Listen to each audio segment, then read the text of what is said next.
This is the third section for the Anglicans Reading Through the Bible series, and this is dealing with textual issues. We'll start with a Bible verse, Genesis 11:7. Come, let us go down and confuse their speech, their language there, so they will not understand one another's speech. Is this translation okay? Well, very probably. Unless you're one of those people who paid off the Jehovah's Witnesses at the front door so they'd leave you alone, and are clutching the New World Translation in your hand. Your translation is probably fine. Translations by groups of scholars are better than translations by one person. While many appreciate the majesty and poetry of the King James Version translation of 1611, on the whole, most people find modern translations easier to understand. People often make decisions about the Bible, which Bible to use, based on price or explanatory notes, which are often available near the text, or even what's comfortable to hold in our hands. We're blessed today to have a high degree of accuracy and confidence in that what we have in translation comes from what the original authors wrote down. And if there's any doubt, most modern translations will have the occasional footnote on the bottom of the page about it. And if you'd like to learn more, the science of textual criticism can increase our confidence.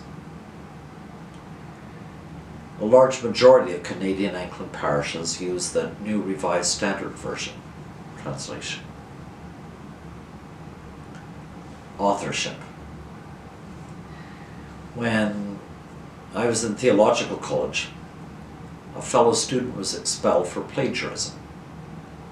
That is, for taking someone else's writing and claiming them to be his own.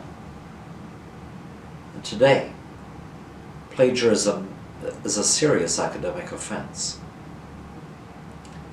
But it was different in the ancient world. At that time, it was considered a kind of compliment for a student to sign the name of his teacher to something he wrote. When the early church was considering which books and writings were really inspired and belonged in the Bible, the canon, it was thought important to include only what was understood to be written by the apostles, because they had first-hand experience with Jesus in history. The authorship of the letter to the Hebrews has been in some doubt from ancient times. Many Bible teachers today think that a section of Isaiah was added later. Granted that God could do miracles, but it seems highly unlikely that Moses wrote about his own death at the end of the book of Deuteronomy, and so on. Many people think that 4 authors contributed to the Bible's opening books. But does it really matter who held the pen? Most of all, while certainly all the human authors lived in the ancient Middle East, we believe that God inspired them all, and they have worthwhile material for us today.